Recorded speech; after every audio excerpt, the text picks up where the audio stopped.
Hello नमस्ते श्रोताहरू दर्शकबिन म तपाईको होस्ट जेपी मण्डल शोबाट हामी रेडियो नेपाली अमेरिका पनि चलाउँछौँ सिलिकन भ्यालीबाट।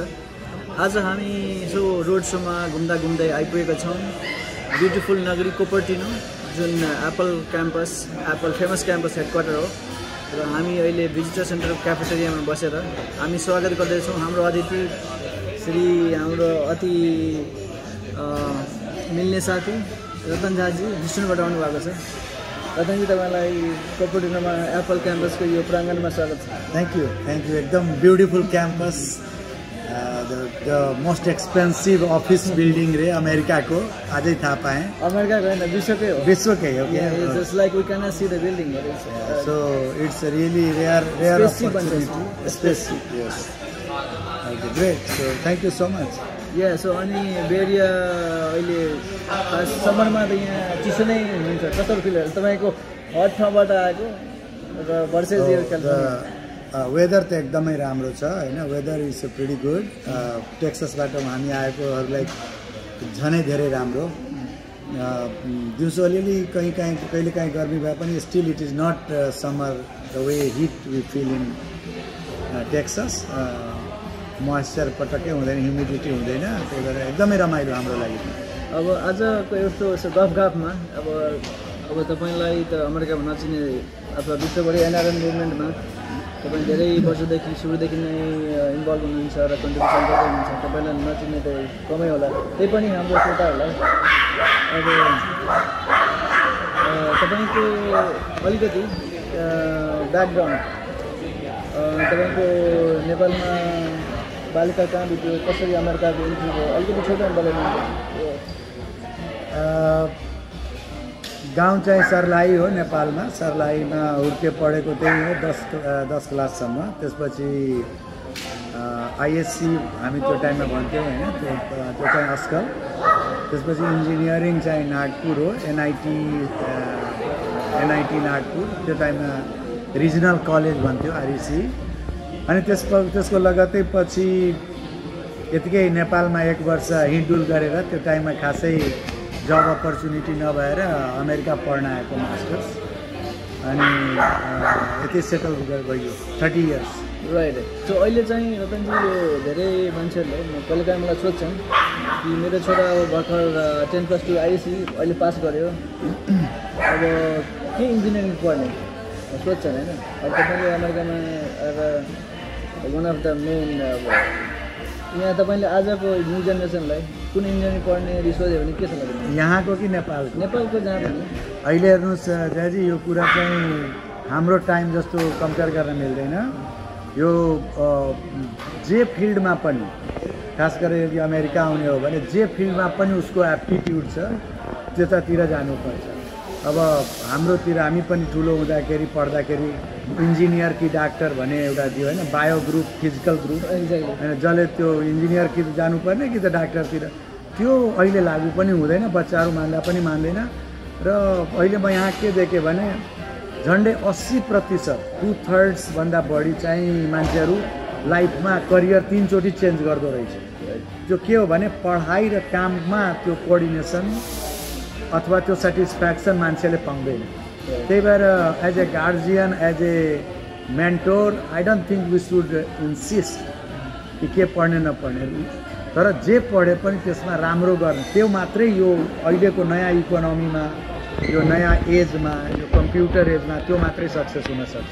एक्ज्याक्टली। भनेपछि तपाईँले के भन्नुहुन्छ भने स्किल बेस्ड, मतलब जस्तै कि एप्टिट्युड, उसको आफ्नो एप्टिट्युड के हो, मतलब what is you can do in the best, passion, उसले आफ्नो प्यासन पर्सु गर्ने। राइट।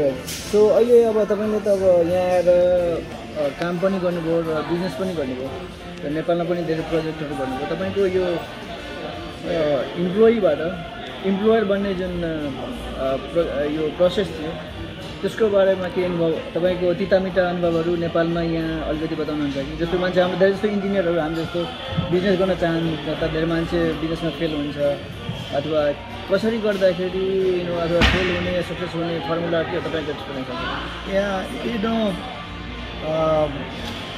बिजनेस मतलब कि राम्रो कुरा हो, गर्नुपर्छ। तर सबैको एगेन एप्टिट्युड हुन्छ नि, एउटा जुन एन्टरप्रेन्योरियल ड्राइभ सबैमा हुँदैन हैन, र दुवैको प्लस र माइनस छ। तपाईँ अब इन्जिनियर भनेपछि अमेरिकाको कुरा गरौँ अहिले, नेपालमा म त काम गरेको छैन, त्यही भएर मलाई नेपालमा कामको कुनै अनुभव छैन।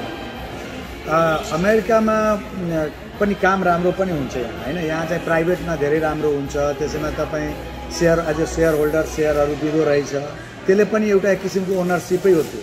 तर again you are still employee हैन। तर एम्प्लोयर हुन चाहनुहुन्छ भने त्यो चाहिँ एउटा त्यो अब्रप्ट डिसिजन चाहिँ हुनुहुन्न, त्यो चाहिँ एकदमै टार्गेटेड गरेर कि म 5 वर्षमा अथवा 3 वर्षमा अथवा 8 वर्षमा त्यो प्लान बनाउनु, र त्यो चाहिँ त्यसको लागि के भन्छ भने त्यो रिस्क चाहिँ सर्टेन लेभलको लिनै पर्दो रहेछ। त सबभन्दा पहिले कि you have to make sure that you want to do this things, you can add value to your industry. यहाँ खालि जस्तै नेपालमा एक्जाम्पल दिन्छु, नेपालमा हाउसिङ कस्तो हुन्छ भने एकचोटि आयो भने जोसँग पैसा छ सबैले हाउसिङ गर्न थाल्छ है। हाउसिङ किन गर्ने भने यो 5,000 बनाउन 5,000 7500 पर स्क्वायर फिटमा बिक्री हुन्छ, त्यो सोचेर मात्रै बनाउँछ। तर यहाँ त्यस्तो बनाउँदैन, यहाँ चाहिँ त्यो लाइफस्टाइल एउटा यहाँ कस्तो मैले नयाँ दिन सक्छु कि त्यो हुन्छ सोच डेभलपरको। Businessman as a businessman owner तपाईँको खालि पैसा मोटिभ हुँदैन, इन्डस्ट्रीलाई कसरी डिस्टर्ब गर्छ, कसरी डिस्टर्ब गर्छ, you challenge, you disturb the existing trend हैन। त्यसमा फेरि रिवार्ड पनि त्यस्तो छ, एनिथिङ एक्स्ट्रा अर्डिनरी। जस्तै कि अहिले अब भनौँ न पेन्डेमिक भयो, तपाईँको यदि डेभलपमेन्ट अथवा जस्तै हाउसिङ मेरो त्यो एरिया भएकोले म भन्छु कतिको फ्रेन्डली छ, हेल्थ फ्रेन्डली हैन, कि बाहिर मान्छेलाई नगएर पनि त्यहीँ आफ्नो कम्पाउन्डभित्रै एभ्रिथिङ दे क्यान गेट हैन। हेल्थ रिलेटेडली अलि ग्रिनरी राम्रो छ, ल्यान्डस्केप राम्रो छ, बच्चाहरूलाई लग्न सक्छ, सबै कुरा भित्रै छ भने त्यस्तो खालको डेभलपमेन्ट हैन। यो होइन कि खालि पर स्क्वायर फिट हेर्ने कि this is very simple example. तर त्यो हिसाबको तपाईँको एउटा म यो इन्डस्ट्रीमा के नयाँ तरिका दिन सक्छु, के नयाँ योगदान दिन सक्छु, त्यो मोटिभ चाहिँ त्यो हुनुपर्छ। Money should never be the motive, त्यो गर्यो भने राम्रै हुन्छ। एक्ज्याक्टली। अब जस्तो तपाईँ त अब we are lucky that today you are in innovation capital of the world, like especially यो स्टार्टअप क्यापिटल नै हो। अब यो एप्पल क्याम्पस यहीँ छ, गुगल चाहिँ यहाँ मोर देन 10,000 स्टार्टअप क्याम्पस, यति बेला पनि गएर संसारभरको मान्छे आउँछ। अब अहिले नेपाललाई साँच्चै है यो नेपालीहरूले यो अमेरिकामा आएर यो स्टार्टअप एरियामा अथवा जुनसुकै फिल्डमा होस् कम्पिट गर्न सक्छ, तपाईँ कस्तो लाग्छ? There are not many but there are quite a few. अब इन्डियनहरूको तुलनामा जब इन्डियाले त त्यो आइआइटीले नै बनाइदियो, एउटा बेसहरू दिएको छ। अब नेपालीहरू आइआइटी जाने नै कति धेरै छैनन् हैन, तर यहाँ आएर पनि अब मलाई लाग्छ कि ट्रेन्ड सुरु भएको छ, धेरै छैन हैन। मेरै भतिजा तपाईँलाई थाहा छ 2टा भेन्चर अलरेडी गरिसक्यो यङ एजमा, अन्डर 40। त्यो ट्रेन्ड चाहिँ कन्टिन्यू हुन्छ हैन। एकजना आदित्य झा क्यानाडामा उहाँले धेरै सक्सेसफुल गर्नुभयो, एकदमै स्टार्टअप $1000 सुरु गरेर 100 मिलियनमा बेच्नु भएको त्यो छ। तर त्यो खास मेरो विषय होइन, म अहिले पनि ब्रिक एन्ड मोर्टारको छु। तर यति मलाई थाहा छ कि हाई रिस्क हाई रिवार्ड हो त्यो भेन्चर, र सिलिकन भ्यालीले चाहिँ त्यो वातावरण प्रोभाइड गर्दो रहेछ, त्यो चाहिँ थाहा पाएँ। अनि जस्तो कि अब तपाईँले आफ्नै फिल्डमा धेरै दर्शकहरूलाई श्रोतालाई थाहा नहोला, उहाँले तपाईँको आरआइटीबाट गर्नुभएको छ, NIT which is equivalent of right now the second tier IIT पछिको उसमै आउँछ। र सो एनआइटीबाट गर्नुभएको छ, र यहाँ पनि मास्टर्स गर्नुभयो उहाँले। अब तपाईँको के सिभिल इन्जिनियरिङ? अब सिभिल पनि त यो त अहिले America is also like construction John. अब यो अब नेपालमा पनि त्यस्तै छ अपर्च्युनिटी। अनि तपाईँले नेपालमा पनि मेडिसिटी भन्ने जस्तो ठुलो प्रोजेक्ट, त्यसको बारेमा अलिकति भन्नुहुन्छ कि? मेडिसिटी प्रोजेक्ट यहीँ डिजाइन गरेको, अमेरिकामा डिजाइन गरेको, टोटली एज अमेरिकन नर्म, हस्पिटल, कलेज र डर्मिटरी, त्यो हिसाबले इनिसियल डिजाइन हामी गरेका थियौँ। अनि त्यो गएर बनाउने बेलामा हस्पिटल मात्रै पार्ट बनेको छ। त्यो धेरै च्यालेन्ज थियो। यहाँको जुन डिजाइन प्यारामिटरहरू छ त्यहाँको कन्स्ट्रक्टरहरूलाई बुझाउन गाह्रो, त्यहाँको जुन साइट इन्जिनियरहरू, त्यहाँको लोकल आर्किटेक्ट, पर्मिटहरूको लागि त्यो उनीहरूको लागि धेरै ठुलो, जस्तै यहाँको हस्पिटलको कोरिडोर भनेको ठुलो हुन्छ।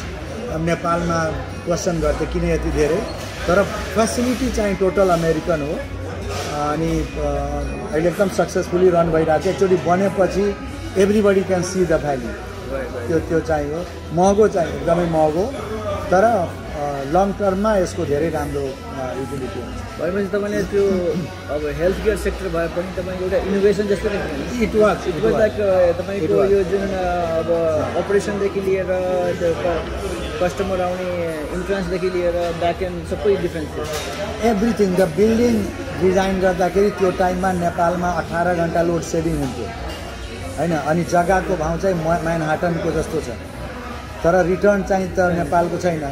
त्यो च्यालेन्ज मैले दिएको थिएँ आर्किटेक्टलाई कि यो जग्गाको भाउ यस्तो महँगो छ अनि लाइट यहाँ हुँदैन, इलेक्ट्रिक हुँदैन, अनि उसले जुन डिजाइन गर्यो त्यो डिजाइन तपाईँ खालि हेर्नुभयो भने आई हेभ 40 मिनटको प्रेजेन्टेसन छ, म दिन सक्छु कसरी डिजाइन गर्यो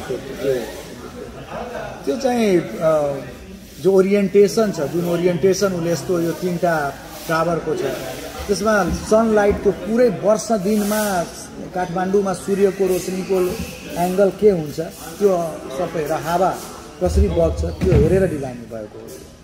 त्यसको ओरिएन्टेसन हेर्दाखेरि त्यो तपाईँले के त्यो नेपालमा मैले सुनेको त्यो हेलिकप्टर पनि हेलिप्याड पनि छ, that is for the emergency ल्याउनलाई। अब रुरल एरिया नेपालमा धेरै छ, 20 मिनट 1 घन्टा त्यो हेलिकप्टरबाट कहीँबाट फोन आयो हेली रेस्क्यु गर्ने अनि त्यहाँ सक्छ त्यहाँबाट तल हाम्रो इमर्जेन्सीमा ल्याउन सक्ने त्यो व्यवस्था छ। अनि तपाईँको यो नेपालमा त्यत्रो ठुलो प्रोजेक्टको बिल्डिङ बनाउँदाखेरि रिसोर्सहरू पाउँछ त नेपालमा? It was not easy. हामीले जस्तै जोइन्ट भेन्चरमा इन्डियाबाट कन्ट्र्याक्टरहरू मगाएको थियो होइन, लेबरहरू पनि इन्डियाबाट मगाउनु परेको थियो। सम कन्सल्टेन्ट्स पनि नेपालमा थिएन त्यति डेभलप, तर कोलाबोरेट गरेपछि नेपालको कन्ट्र्याक्टरको पनि क्यापेसिटी बढ्यो, त्यो चाहिँ भएको थियो। अब तपाईँले त अब नेपालमा त यो ठुलो प्रोजेक्ट गर्नुभयो, यहाँ अमेरिकामा पनि तपाईँले टेक्सासमा ठुल्ठुलो प्रोजेक्टको अरू गर्नुभएको छ गभर्मेन्टको लागि, यस्तो टेक्सासको लागि गर्नुभयो। त्यस्तो इन्जिनियरिङ च्यालेन्जहरू कस्तो छ यहाँको डेभलपमेन्ट? यहाँ त एकदमै नेपालमा कतिको फरक छ तपाईँको यो तपाईँको? नेपालमा खासै धेरै स्ट्रिक्टली फलो गरिरहेको छैन। जस्तै कि मेरो प्लान्ड कम्युनिटी हो मेरो यहाँको, अमेरिकामा जस्तै प्लान्ट कम्युनिटी डेभलपमेन्ट भन्छ, मड भन्छ, म्युनिसिपल डिस्ट्रिक्ट, युटिलिटी डिस्ट्रिक्ट। त्यो कस्तो भने 3000-4000 एकरमा 5000 10,000 घर बनाउने एकैचोटि, र त्यसको लागि school, primary school, middle school, high school, hospital, market, grocery सबै कुराहरू जुन एउटा सामान्य जीवनको लागि चाहिन्छ त्यो सबै एकचोटि प्लान गर्छ। यहाँ रोड पहिला आउनुपर्छ, पानी त्यसको लागि बन्दोबस्त, ड्रेनेज सबै पहिला हुन्छ। नेपालमा के छ भने सिधै पहिला घर बनाउने अनि बाँकी त्यसपछि त्यहाँ आउन मान्छेलाई गाह्रो हुन्छ कि हुँदैन, एक्सेस कस्तो छ त्यो कुराहरूको विचार त्यति गर्दैन। प्लानिङ लमा चाहिँ छ तर इम्प्लिमेन्टेसनमा हुँदैन। भनेपछि अब त धेरै अहिले टेक्सास त सबैभन्दा बढी नेपालीहरू बस्ने स्टेट नै भएको छ अहिले। डु यु थिङ्क अहिले यो पछि अब जुन नेपालीहरू यहाँ हेरिरहेको छ देखिरहेको छ तिनीहरूले अब यो इम्प्लिमेन्टेसन पछि सजिलो हुन्छ कि? Like they are looking like if they go do business, no, they go back Nepal just to, they will have a better. त्यो त अमेरिकामा जहाँ बसे पनि मान्छेले एउटा फिल त हुन्छ। यहाँ त जहाँ पनि अमेरिकाभरि नै व्यवस्थित रूपले विकास गर्छ होइन, प्लान्ड डेभलपमेन्ट भन्छ, यहाँ त चाहिँ त्यही हुन्छ। त्यही भएर यहाँको मान्छे नेपाल जाँदा म त आग्रह गर्छु कि पैसा नहेरेर बरु यताको लाइफस्टाइल त्यहाँ चाहिँ बनाउन सक्नुभयो भने मलाई लाग्छ त्यसको भ्यालु बढी हुन्छ। अब अलिकति प्रसङ्ग भन्नु, तपाईँ चाहिँ अब not only engineering like job अथवा बिजनेसमा तपाईँ you have been also very much involved in अवेरनेसदेखि नै तपाईँको सर्टकटमा अब धेरै हाम्रो श्रोताहरूलाई रतन झा को भने त थाहा नहोला, छोटोमा तपाईँको यो एनआरएनको अलिकति बायो भनिदिनुहुन्छ कि मलाई, किनभने तपाईँको यस्तो लामो छ कि भन्ने गाह्रो। एनआरएनमा म अमेरिकामा पहिला न्याक भन्थेँ, नेप्लिज अमेरिकाज काउन्सिल भन्थ्यो। त्यो न्याकको ट्रेजररबाट सुरु गरेको होइन, मैले 2004-03मा याद भएन एक्ज्याक्ट। त्यसपछि हामी जब 2003मा ग्लोबल NRNA भयो होइन, यो ICC NCA, त्यसपछि यो NAC-लाई हामीले बिस्तारै बिस्तारै गरेर 2-4 वर्ष लगाएर NAC-लाई पहिला नर्थ अमेरिका कोअर्डिनेसन काउन्सिल गऱ्यौँ होइन, that is equivalent to NCC of अरू देश। त्यसपछि क्यानाडाको आफ्नै NCC खुलेपछि हामी चाहिँ यसलाई NCC अफ अमेरिका USA-मा यसरी ट्रान्जिसन गऱ्यौँ। त्यसमा हामीले सुरुको दिनमा ठुलो धेरै मेहनत पनि गऱ्यौँ, धेरै ठाउँ ठाउँमा मान्छेहरूलाई NRN भनेर बुझायौँ। त्यो NACC-को म को चेयरम्यान पनि थिएँ, म र सुमनजी। पछि सुमनजी चाहिँ NCC-को चेयरम्यान हुनुभयो, अनि म चाहिँ केन्द्रतिर गएँ। केन्द्रमा म चाहिँ महासचिव 2009देखि 11 जनरल सेक्रेटरी। त्यसपछि लास्टमा 2015मा मैले इभन प्रेसिडेन्टको लागि पनि प्रेसिडेन्टको लागि पनि लडेँ, तर मैले विथड्र गरेँ लास्टमा। त्यही हो मेरो जर्नी। अहिले त्यसपछि एडभाइजरी रोलमा थिएँ, अहिले पनि एक्टिभ नै हुन्छु, तर त्यति धेरै एक्टिभ हुन्छु। त्यो तपाईँको यस्तो बृहत रिज्युमे छ NRN-को, वान अफ द मतलब old timers from day one होइन, जस्तो ओल्ड टाइमर पनि तपाईँको हेर्दाखेरि अब USA-बाट त्यो ICC-को अध्यक्ष लेभलमा उठ्ने तपाईँ वान अफ द फर्स्ट नै होला अमेरिका NRN। अहिलेसम्म त छैन कोही अहिलेसम्म। अब अहिले चाहिँ यो अमेरिका चाहिँ अहिले प्रशान्त भनौँ, अहिले अमेरिका NCC अहिले संसारको सबभन्दा ठुलो NCC बनेको छ र अहिले भर्खर चुनाव पनि सकिएको छ र यसमा चाहिँ अब नयाँ टिम पनि आउनु भएको छ। इन द सेम टाइम अब यहाँ चाहिँ मेन चाहिँ अब अलिकति यो इलेक्सन प्रोसेस राम्रो भएन, यो भयो। अहिले भर्खर NCC-को तपाईँको यो शपथ ग्रहण कार्यक्रम पनि यस्तो अलिकति राम्रो इमेज गएन। यसको बारे अहिलेको यो NCC-को यथार्थले कसरी तपाईँ हेर्दै हुनुहुन्छ?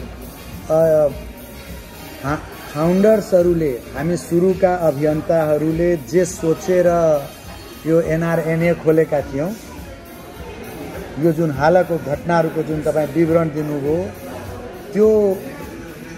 त्यसको हामी टाढा टाढासम्म पनि त्यस्तो परिकल्पना गरेका थिएन। Right. So they are totally off track हो। नम्बर राम्रो गरेको छ। नम्बर राम्रो भनेको more NRNs are mobilise, more and more हाम्रो नेपाली मूलका साथीहरू NRN मुभमेन्टमा आज जुडे, त्यो ठिक छ। तर जुन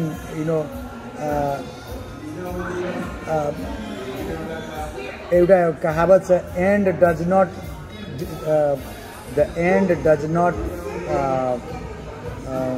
के भन्छ जस्टिफाई द मिन्स। यो 20,000 पुर्याउनु एउटा हो, त्यो एन्ड भयो रिजल्ट। तर the way you are doing it त्यो छैन। जस्तै एउटा अहिले भर्खर बद्री केसी जो एक्जिक्युटिभ अहिलेको भाइस प्रेसिडेन्ट हुन्छ, उहाँकोलाई मैले ह्युस्टनमा स्वागत गर्न मौका पाएको थिएँ। अब त्यसमा जुन मान्छेहरू हामीलाई त्यो कार्यक्रममा आउनुभएको थियो, त्यसमा एउटा मदरले एउटा अब हाम्रो त अहिले के छ भने सेकेन्ड जेनेरेसनलाई एकदमै ल्याउने निम्ति आउने भन्ने कुरा भइरहेछ। तर त्यो आमाले भने कि मेरो छोराले चाहिँ अस्तिको कुटाकुट देखेपछि मम्मी NRN प्रोग्राममा जान्न भन्न खोजेको। त्यो स्थिति चाहिँ जुन भएको छ, त्यो चाहिँ हामी सबैको लागि एउटा नराम्रो डेभलपमेन्ट हो र यसलाई समयमै चेक गर्नुपर्छ। त्यस्तो यदि ब्याड एप्पल्सहरू छ भने त्यसलाई संस्थाबाट प्रश्रय दिनुहुन्न संस्थामा, त्यस्तो मान्छेलाई म भन्छु। एक्ज्याक्टली। जति बेला हामी एउटा म पनि सुरुदेखि नै चाहिँ यसमा संलग्न व्यक्ति हो र अहिले जुन छ तपाईँको यो गुटबन्दी, यो पिन ड्राइभ, गुटबन्दी बनाउने, अरूको लागि अरूले पे गर्ने, यो यसो हेर्दाखेरि तपाईँको विचारमा NRNCC USA-ले के कुरामा र ICC-ले कस्तो कुरामा चेक एन्ड ब्यालेन्स र रिफर्म गर्ने सल्लाह दिन सक्नुहुन्छ? तपाईँको भ्यू के छ? सबभन्दा पहिला त लिडरसिप जुनमा मान्छे जुन हुनुहुन्छ, उहाँहरूले पहिला NRN-को मर्म राम्रोसँग बुझ्नुपर्छ। मलाई लाग्छ कि धेरैजना जुन छ, फेरि खास गरेर लेयरहरू अलि बढेको छ, त्यति साह्रो हामी चाहिँ हेर्नुहोस्, फोकस चाहिँ अहिले के छ भने भोट भोटर इलेक्सन पोजिसन त्यो फोकस भएको छ एनआरएनको त्यो ग्ल्यामर हो भनेर मान्छेहरू दगुरिरहेका छन् नबुझेका मान्छेहरू छन् जस्तै अब उहाँले नै बद्रीजीले भन्नुभयो कि त्यहाँ एनसीसीको एजिएममा त्यहाँको पदाधिकारीहरूलाई थाहा थिएन कि एनआरएन अमेरिकामा कहिले सुरु भएको हो भनेर उनीहरू 2012 मा हाम्रो पहिला भएर कुरा गर्थे जबकि 2004 देखि तपाईलाई थाहा छ कि हामी 2004 मा 5 मा यहाँ आएर गरेको सो जब हिस्ट्रीलाई तपाईलाई आफ्नो थाहा छैन भने तपाई अरूलाई के बताउनुहुन्छ नम्बर 1 नम्बर 2 के छ भने मैले जुन भने नि जुन प्रवृत्ति छ त्यो एकदमै politically charged motivated position driven passion driven हुनु पर्यो कि हाम्रो दुईटा मात्रै यहाँ उद्देश्य थियो सुरुमा होइन बाई नेपाली फर नेपाली अब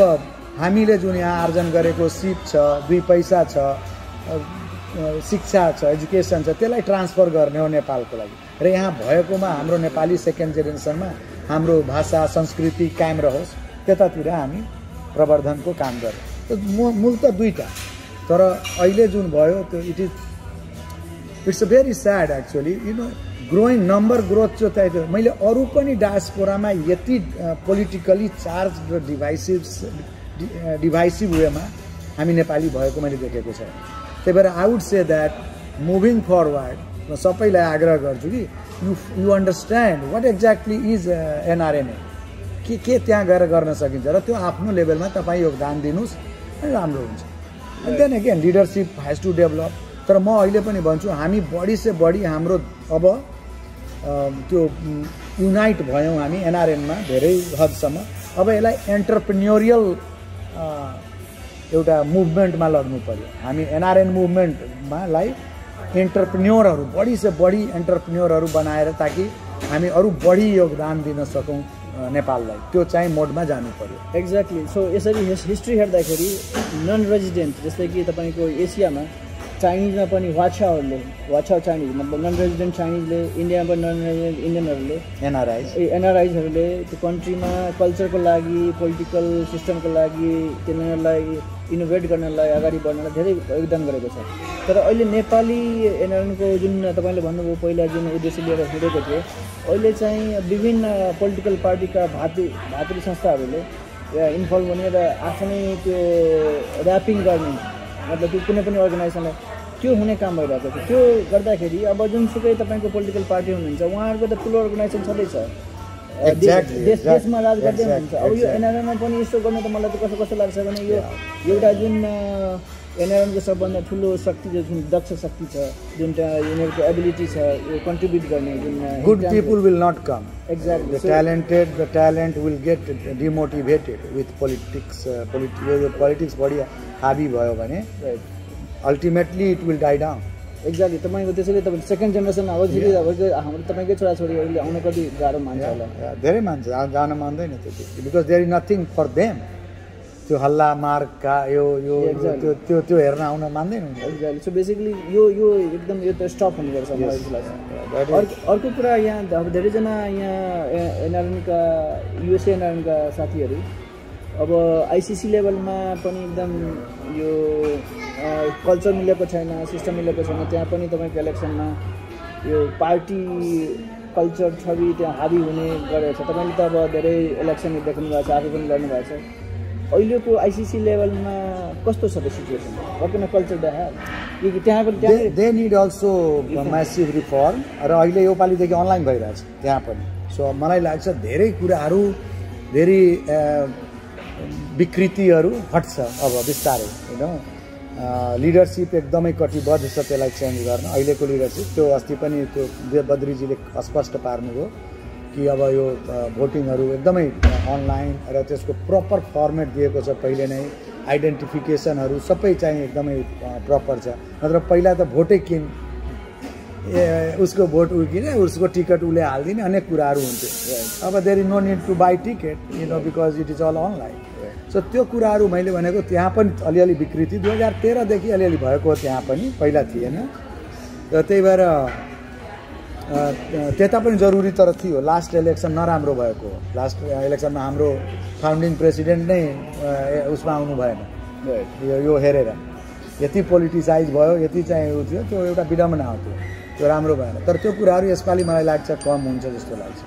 सो अहिले अब लास्टमा 2-3 क्वेसन छ। सो बेसिकली अहिले तपाईँको यदि एनआरएन एनसीसीका जुन कोही अभियन्ताहरू आइसिसी लेभलमा यदि top leader as a president अथवा चेयरम्यान यदि सक्सेस पाउन यदि उहाँलाई खोज्दै हुनुहुन्छ भने what will be the, do you want to say any tips like do you experience? I have even when I ran for president, I have a clear mandate.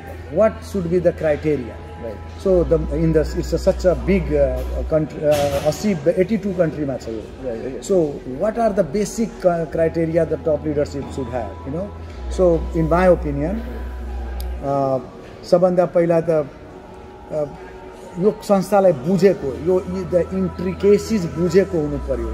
यो 6वटा reason of the वर्ल्डमा छ, यो 6वटा reason छ यसको। 50 लाखभन्दा बढी मान्छे। या so यो रिजन जुन छ, मिडल इस्टको के छ प्रब्लम, तपाईँको एसिया पेसिफिकको के छ, अफ्रिका रिजनको के छ, युरोपको के छ, अमेरिकाको के छ, सबै रिजनको आफ्नो इस्यु छ।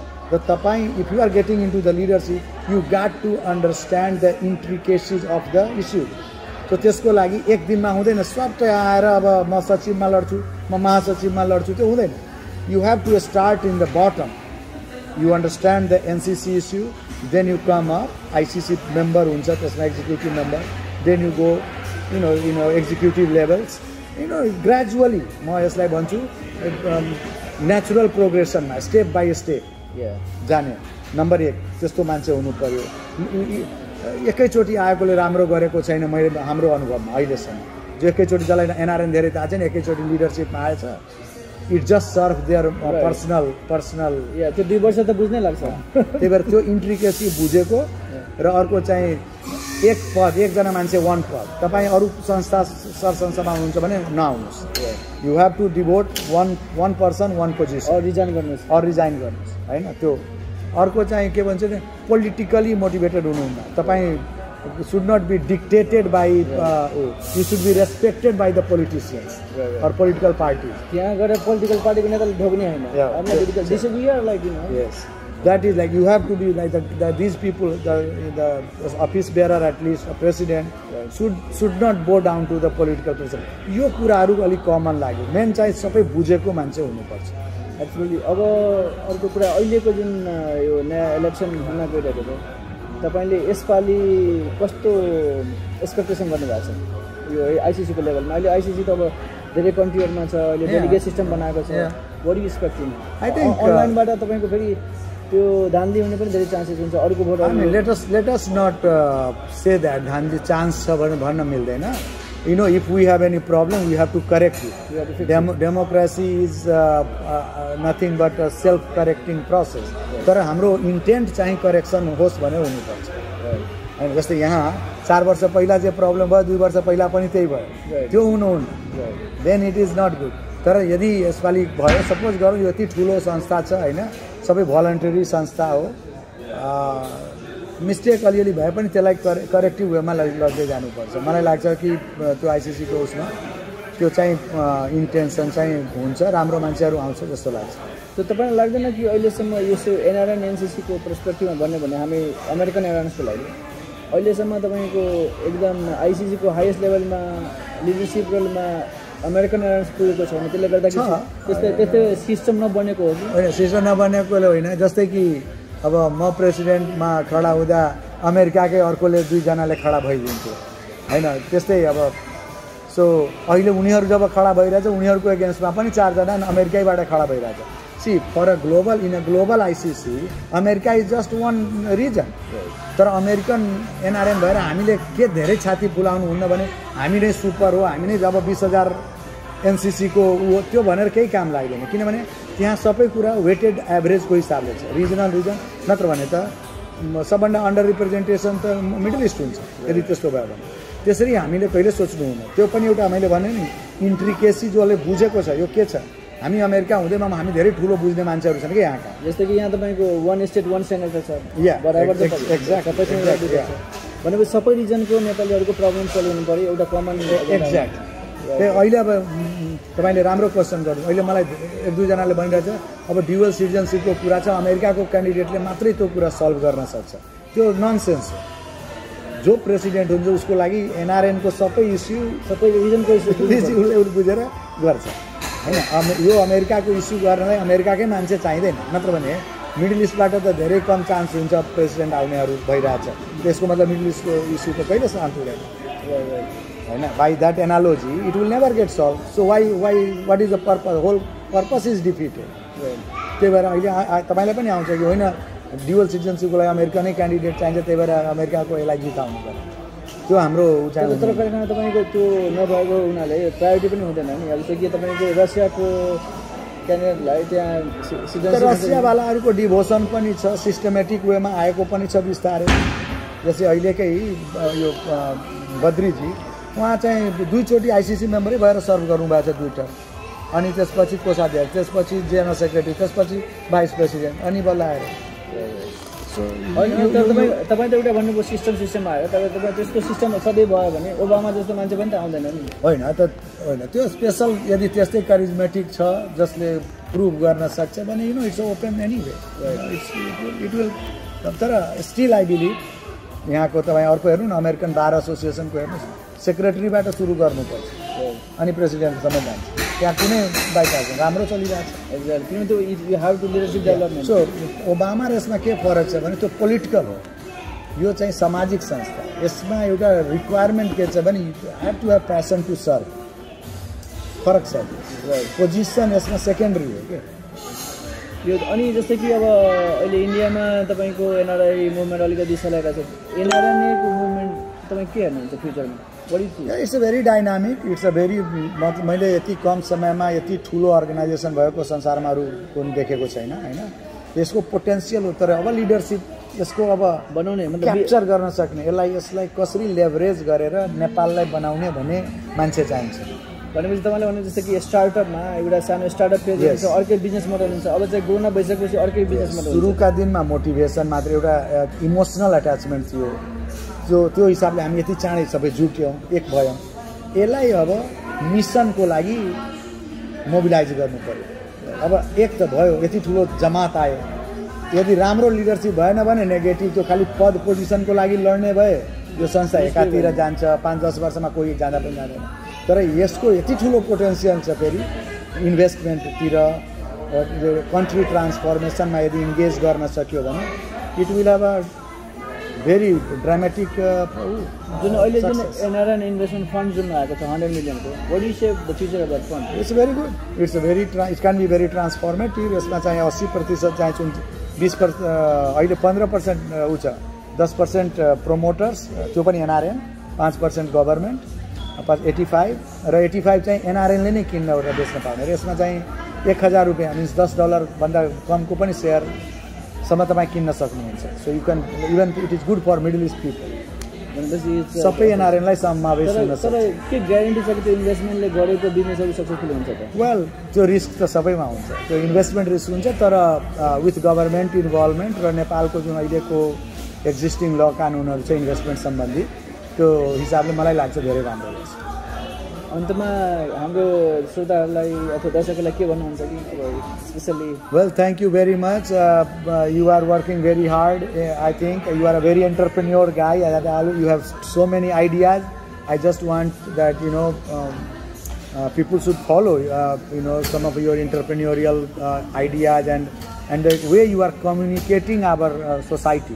हाम्रो मेसेज जुन तपाईँ दिइरहनु भएको छ, खास गरेर हाम्रो नेपाली सोसाइटी, एनआरएन सोसाइटी इन्टरप्रेन्योरियल जर्नीमा अलि पछाडि छ। यसमा तपाईँले धेरै राम्रो राम्रो अरू डायस्पोराको पनि राम्रो कुराहरू, American experience that you have, you share, and you know it's a very commendable, and I thank you for that. No, actually I would like to thank you for the sharing. तपाईको नेपालको experience बताउनु भयो, engineering experience बताउनु भयो, अनि फेरि एनआरएनको experience बताउनु भयो। त्यसको लागि धेरै धेरै धन्यवाद। श्रोताहरू, यहाँ हुनुहुन्थ्यो Shri Ratan Jha ji, past former general secretary of NRN ICC, र उहाँ पहिला आइसिसीको लागि प्रेसिडेन्सियल क्यान्डिडेट पनि हुनुहुन्थ्यो। उहाँको छोटो वार्ता जेपी मण्डल सोमा ब्युटिफुल क्यापेटिनोबाट, एप्पल क्याम्पसको यो क्याफेटेरियाबाट सुन्दै गर्नुहोस्, हेर्दै गर्नुहोस्। फेरि भेटौँला। नमस्कार, थ्याङ्क यू, नमस्ते।